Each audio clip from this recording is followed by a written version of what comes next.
রাজনীতি ইনসাফের ভিত্তিতে চলে। রাজনীতি কিসের ভিত্তিতে চলে? এখানে অনেক মতাদর্শের মানুষ থাকবে, এই জন্য আমরা আমাদের ইনসাফের মাধ্যমে মানব সেবা করতে চাই। সেই জন্য আপনাদেরকে আমি অনুরোধ করে বলবো, আপনাদের সকলকে আমার পক্ষ থেকে আন্তরিকভাবে অভিনন্দন জানাচ্ছি। অনেক রৌদ্র, আজ আমরা এসেছি কয়েকটি মাজার জিয়ারত করব এবং ফাঁকে আমাদের বাংলাদেশ ইসলামী ছাত্র সেনার একটি কাউন্সিল অধিবেশনের ঘোষণা আসবে এবং আমরা আমাদের কাজকে অগ্রগতি করার জন্য এবং ত্বরান্বিত করার জন্যে এবং আমাদের পক্ষ থেকে মেসেজ দেওয়ার জন্যে একটু বিভিন্ন জায়গায় আমরা জিয়ারতের মাধ্যমে সবার দোয়া চাইব। তবে আমি আপনাদের খেদমতে এতটুকু বলতে চাই যে মাধবপুর এবং চুনারঘাট এই পুরো এলাকাটা 90% তরিকাপন্থী এলাকা, ঠিক না? তো এই তরিকাপন্থী এলাকা হিসাবে আহলুস সুন্নাত ওয়াল জামাতের যারা মতাদর্শে রয়েছেন, পীর মাশায়েখ যারা রয়েছেন, যেহেতু আমরা আমাদের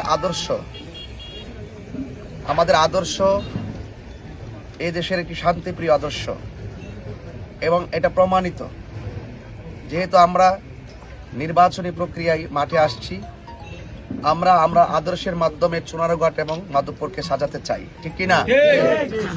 তো আমাদের আদর্শ আজকে দেখেন, খেয়াল করে দেখবেন, ধর্ম বর্ণ দল মত নির্বিশেষে আমাদের আদর্শকে কিন্তু তারা মেনে নিয়েছে এবং সকলে যারা হিন্দু আছেন, অন্য ধর্মে যারা আছেন তারাও মেনে নিয়েছেন। একমাত্র এই সুন্নি জামাতটাই একমাত্র শান্তিপ্রিয়, কথা বলেন ঠিক?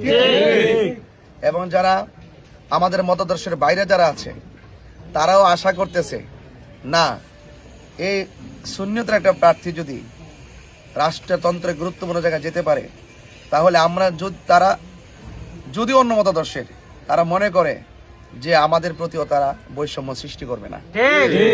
রাজনীতি ইনসাফের ভিত্তিতে চলে। রাজনীতি কিসের ভিত্তিতে চলে? এখানে অনেক মতাদর্শের মানুষ থাকবে, এই জন্য আমরা আমাদের ইনসাফের মাধ্যমে মানব সেবা করতে চাই। সেই জন্য আপনাদেরকে আমি অনুরোধ করে বলবো, আমি জানি রানীগাঁও এলাকাটি অত্যন্ত আধ্যাত্মিক একটা এলাকা, তরিকাপন্থী এলাকা, যাদের কাছে যে এলাকায় আমরা দীর্ঘদিন ধরে ওয়াজ মাহফিল বিচরণ করেছি, আমরা দেখেছি এখানে কোনো অরাজকতা নাই, কোনো ধাক্কাধাক্কি। আমি রানীগাঁওর বাসীর প্রতি আমি উদাত্ত আহ্বান জানাবো, আপনারা সবাই সবান্ধবে আসন্ন ত্রয়োদশ জাতীয় সংসদ নির্বাচনে হবিগঞ্জ ৪ চুনারঘাট মাধবপুর থেকে আমি যে মানব সেবা করার লক্ষ্যে আমি আপনাদের মাঝে এসেছি, আমি আশা করব আপনারা ঐক্যবদ্ধভাবে ম্যানেজ ফর্মুলাকে কাছে রেখে সবার ধারে ধারে আপনারা শান্তির বার্তা পৌঁছে দিবেন এবং আমার পক্ষ থেকে দোয়া এবং সালাম দিবেন এবং আমার জন্য সবাই দোয়া করবেন। এবং আজকে যারা এই সুন্দর আয়োজন করেছেন সেই আয়োজনকারীদেরকে আমি আমার অন্তঃস্থল থেকে ধন্যবাদ এবং মোবারকবাদ জানিয়ে বিদায় রোজ করছি। আসসালামু আলাইকুম ওয়া রাহমাতুল্লাহি ওয়া বারাকাতুহু।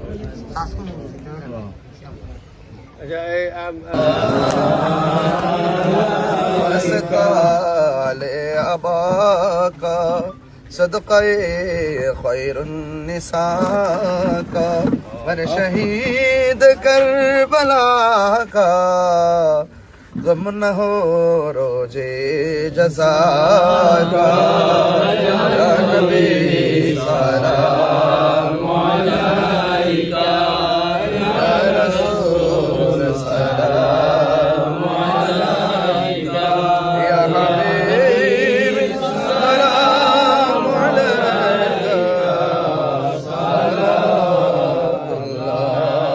अलैका बलगल वल्लाह बिकमालिही